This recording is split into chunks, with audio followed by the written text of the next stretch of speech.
I'm pleased to be here, and thank you all for coming out tonight. It's just very heartening to see so many people in the community interested in what candidates have to say. There's a lot of choices that have to be made, not just in the primary, but certainly in the general election coming up later this year. As my biography tells you in the guide, I'm currently a Lake County Commissioner in my 4th year as a commissioner. I'm a relative newcomer to the political realm. I ran for office for the first time at the ripe age of 65, and what was I thinking? But I retired as a CEO of a medical device company and spent a lot of time as a business owner and working as a consultant for businesses. And I really decided it was time, since I retired from the business world on a day-to-day basis, that it was time to jump in and do some things that I felt very strongly about. And that's why I ran for county commissioner. You've talked a lot tonight with the other candidates about county commissioner's role, so you know what commissioners do. But it's really important to be engaged in the community. I spent probably close to 50% of my time in the last 2 years working to keep the nuclear power plant open in Perry. The closure of which would have caused an economic cataclysm, not only in Lake County, would have impacted Geauga, and would have impacted Ashtabula County as well. So we were able to get House Bill 6 passed. I spent a lot of time with the legislature on that, and we were able to lower utility rates for electricity for both businesses and consumers at the same time. In running for the Senate, and when the Senate leadership in Columbus asked me to do this, they told me that they were very excited to have somebody running for the Senate or coming to the Senate, should I succeed, that has both business experience and experience in the community as a county commissioner. And really the experience of both of those roles, I believe, will serve me well in representing the 18th district, which includes most of Geauga, about 2/3 of Lake County, and all of Portage County. So it's a very big Senate district. My focus is going to be on job creation, which I understand I've created 300 jobs into Lake County, and other jobs certainly around the supporting communities around Lake County. Educational choice is very important to me. Workforce development, we just don't have enough workers to meet the needs of local businesses, and we do have to change that, and we're going to have to work collaboratively with our educational institutions to improve that. Lowering taxes, I think we're just getting started lowering our taxes, and protecting family values. And the Second Amendment has come up a lot of times, and I'm not personally a gun user, but I'm a strict constitutionalist, and to me, the Second Amendment is as important as the First Amendment, and many of them. So in Columbus, you can count on me as a strict constitutionalist to support programs and legislation that definitely supports the Constitution the way I believe it was intended. I've been endorsed by Senator Eklund, who is term limited, as I think most of you know, and I am uncontested in the primary. But I still want to get my name out in the counties that I don't live in. I live in Kirtland. Right here, I'm almost in Geauga County. I live on Kirtland-Chardon Road, so that ought to count for something. But I'm very familiar with the area, and look forward to getting your support. I have signs here if you'd like to take some home with you. I want them up for the primary, just for name ID, but also take them down and then put them back up again in August. That would be great. I very much would appreciate your vote. I promise to work hard for this community and to make sure that Ohio keeps the right values that are important to all of us as voters. Thank you very much.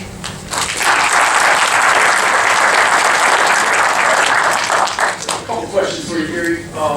Cranes recently reported on the unintended consequences of the nuclear plant bailout. What do you think should be the legislature's response to protect ratepayers? Well, the House Bill 6, and there was a lot of debate on House Bill 6. I testified in both the House and the Senate, and I have no particular, connection with First Energy at all. Okay, I don't like paying my monthly bill any more than anybody else does. And the original bill, the Zen legislation, was not going to be good for businesses particularly. It was going to significantly increase energy costs. The way the bill was finally structured, we were able to take $4 a month that most of us were paying in our electric bill, most of us didn't even know that, for alternative energy programs that were being spent outside of the state of Ohio. So we're able to continue supporting alternative energy, which I believe in. Wind and solar, that's great, but wind and solar are not producing enough kilowatts to substitute for 2 nuclear power plants in Ohio. When they can, that's fine with me. We had $18 million a year in Lake County in taxes generated by Perry, and 700 direct jobs and another 700 of indirect jobs. We could not simply sit back and watch that go away. You want me to read it? Yeah, can you read that? I didn't bring my glasses. I can read it. Let's let Nancy read it here. You struggled with that last question before, with the other one. Scientists say global warming is a world emergency. Ohio has done very little to show leadership in curbing the warming of our planet to acidification of our oceans. Will you show leadership to solve this problem? How? Please explain. Okay, everybody get the question? I love the environment. I grew up in the city of Cleveland, so for me to live across from Penitentiary Glen and down the road from the Arboretum is a real privilege. Okay, I grew up where our houses were all connected to each other, and you could cut your grass with the scissors. Okay, it was just not a great. So I absolutely value the environment. We want to protect it. We want to protect the water and the parks and all that sort of thing that we need to enjoy, and our kids and grandkids need to enjoy. The problem is that with the global warming issue here, it has been highly politicized, and the scientific community have put aside a lot of objectivity in trying to capitalize on the politicization of global warming. We need to, wherever we can, allow technology to develop and provide incentives so that we can run cleaner. I remember 20, 30 years ago when the air quality was terrible. We've improved it. When Lake Erie was declared dead, and we got that fixed with technology and regulations. We just don't want to go overboard and start setting goals and standards like the Green New Deal, which if you've read it, if you haven't read it, please read it.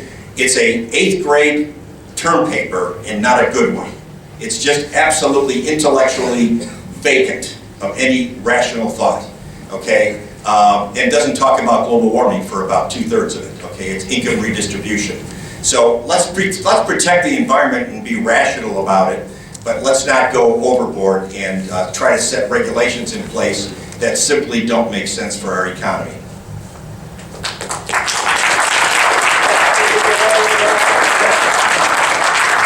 Last one. The Federal Department of Energy has not spent over $300 million this last fiscal year with funds that were set for alternative energies.